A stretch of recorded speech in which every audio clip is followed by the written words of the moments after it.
You're looking at a live shot of Lajmilly and Maginot.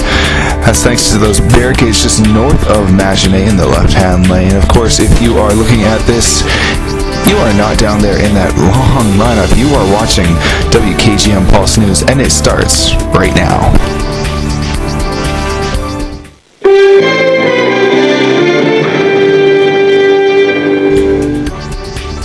Today, a fire in downtown Winnipeg sends thick black smoke in the air. Oh, there was no smoke, and then there was smoke. And it just went all the way across. Really, really quickly.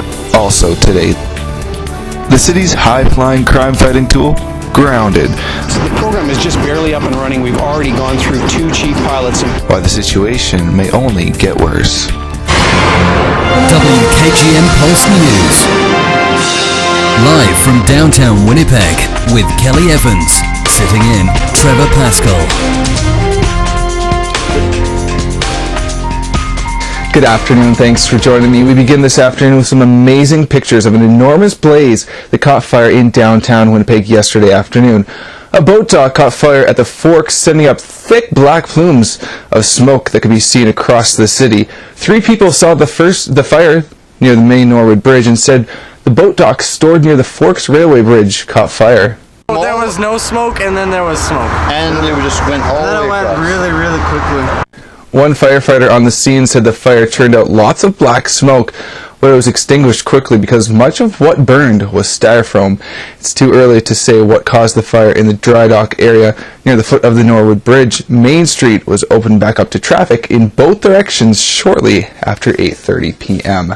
Winnipeg fire officials are also investigating a fire broke out on Martin Avenue West Tuesday night. The fire started around 11 p.m.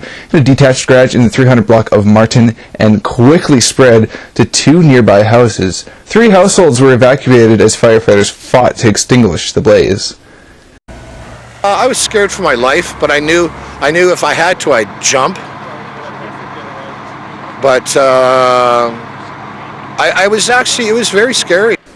There were no injuries in the fire, and damage is estimated at $30,000. At least 1 car was totaled, and the fence and shed between the 2 houses were completely destroyed. The cause of the blaze is under investigation.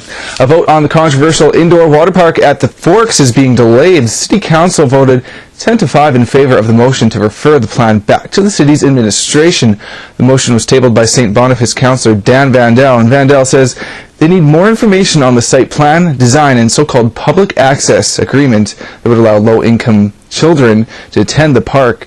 Wednesday's vote was supposed to be on the $7 million subsidy for the public access portion of the plan. Other councillors in favor of moving ahead with the project now say they fear builder Canalta Hotels could walk away from the table. The water park is expected to cost $75 million to build. The delay at City Hall on a vote is expected to last a couple of months. Our first look at weather now, looking out at the Norwood Bridge. Currently 8 degrees in this city, mainly cloudy skies. It is a windy one out there. Winds north-northeast at 37 gusts all the way up to 46%. Humidity is, though, 84%, and the pressure is rising at 101.1 kilopascals.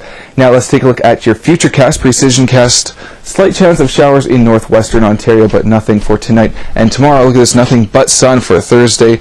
Not a cloud in sight. I'll have your full forecast details in a bit. Right now, let's take a look at the future ahead, the day ahead. Well, 4 o'clock, there is that slight chance of showers. Temperatures near 11 degrees north at 30 kilometers, those winds. Same with 9 o'clock, a little bit of windy, but cooling off quickly by midnight, clear and 0 degrees. Pick of the day, Bud Lesky sends this in. Look at this. This was taken with an iPhone. Picture of a ladybug. Right now, let's take a look at your complete current conditions across the province.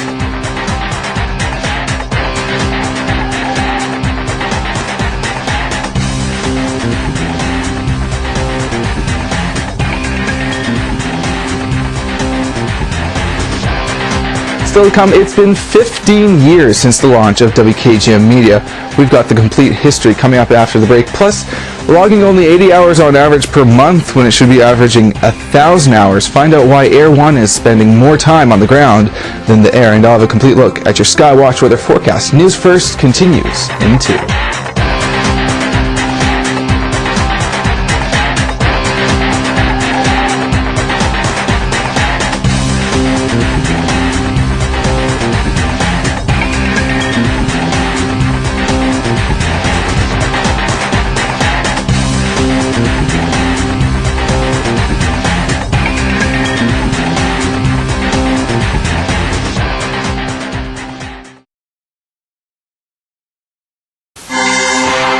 Women's clothing provided by RW & Company. Salon services provided by Oxford's Aveda Salon. Welcome back. Let's take a look at your temperatures tonight over the province. Tonight, minus 12. Chance of snow throughout most of the northern part. Only for Churchill, though, is blowing snow. Thompson, you're going to be clear at minus 12. Moving to the western part of the province. Flin Flon, mainly clear. Same with the Paw, minus 9. Swan River, Dauphin, all clear skies. Over at those of minus 7 for Brandon. Portage Prairie, Winnipeg, minus 6 right across the most of the southern regions of the province. Gimli, minus 6, a little bit warmer in there. Kenora and Fort Francis and Dryden all seeing a good chance of showers near minus 8 tonight. Now for tomorrow, Churchill, minus 9. Partly cloudy skies, probably the only city that will see some clouds tomorrow. Thompson, nice and sunny at 4 degrees, minus 2 in Gillam tonight and sun, or rather today. Lynn Lake, 0 degrees. The Paws, same thing. Flin Flon, 4 degrees and sunny. Swan River, 6, same with Dauphin, nice and sunny in the western parts. Brandon, highs up to 8, nothing but sun there. And for southern Manitoba, well, Portage Prairie, 8 degrees. Sprague, highs up to 10. Morden Winkler, 10 degrees. Gimli, 6 here in Winnipeg, 9 degrees for a high. Kenora looks at 10 degrees. And Fort Francis 10, a little bit cooler in Dryden at 8 degrees, but nothing but sun. Look at your 7-day forecast. A good chance of showers by this weekend, but those should be clearing up. And look at mid next week, highs up to 18 degrees.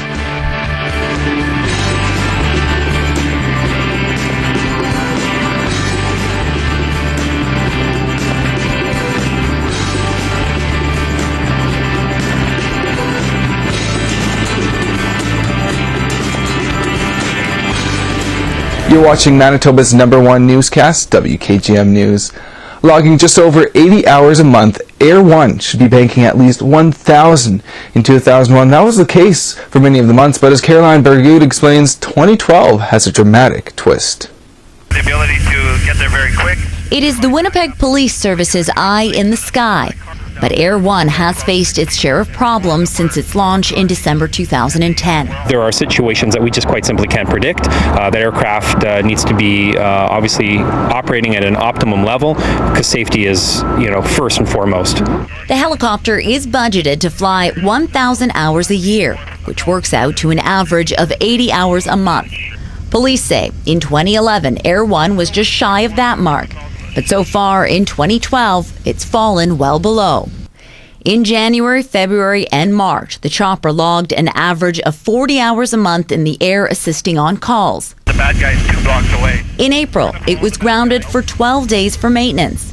And at the end of the month, another challenge. The chief pilot will leave the unit to take on a job with the Calgary Police Air Support Team. She will be the second chief pilot to have resigned since the program began a little over 1 year ago, leaving a shortage of trained personnel available to fly. We're not efficient if we have an important tool that is sitting on the ground when it's meant to be in the air. The Winnipeg Police Association says instead of using civilian pilots, the service should consider training officers to do the job. Certainly police pilots that are hired and have a tenure with a certain police service tend not to be quite as mobile as civilian pilots. Senior members that are in charge of the unit making every effort to ensure that the helicopter is functioning and being utilized in the most efficient way possible. According to police, there are still 2 line pilots working in the unit. One is an officer, and the hunt for a new chief pilot has already begun. Caroline Bargout, CTV News, Winnipeg. Well, 15 years ago, WKGM News officially launched its first newscast. WKGM started off as a full-time weather channel reporting weather 24/7 across Canada. Then led into more detailed places in Manitoba and began launching newscasts on the 6 o'clock hour. In the year of '99, WKGM canceled its programming across Canada and joined forces with CKY and became the home team for Winnipeg. In the years to follow, WKGM began broadcasting its first show called Growing with WKGM, taking the call letters WKGM with them. After a few months of broadcasting, the station WKGM went full out, having newscasts at noon, 6 and 10, and on Saturdays at noon, 6 and 10, and on Sundays at 6 and 10. The major breakthrough became when WKGM came around October '99, where WKGM Media was bought over by T15 Media and was joined by the new radio station, WKGM Radio, owned and developed by T15 Media, playing all of the hits. Throughout the years, WKGM has improved its time serving Manitoba since September 7th of '97. On July 1st, 2005, T15 made another change, renaming to WKGM Media once again. It was all essentially coming to an end on June 20th, 2007, where the time of serving Manitoba was up, and they handed over to CTV Winnipeg, a CTV-based company, where they would have a new studio joined with WKGM by the year of 2007. Instead, WKGM Media was bought over by PulseCan Media Corporation. This news company joined forces with Toronto PulseCan News Company. WKGM Media rebranded the corporation as WKGM PulseCan Media, each station with its own call letters. Today, WKGM PulseCan Media broadcasts its latest news and still holds its history and relevance to Manitoba. Viewers may not be able to watch WKGM anymore, but can still listen to WKGM's Z100 radio station on 100 on the radio dial. That concludes, for the last time, your 10-minute news and weather update. We have 2 more broadcasts, and hopefully you can join them tonight at 6 and 10. Of course, for all of your local headlines, breaking news, and weather, visit WKGMnews.ca. Have a great afternoon, and we'll see you tonight.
Keeping you up to date with Trevor Pascal. Weekdays at 3:50. News first, news now.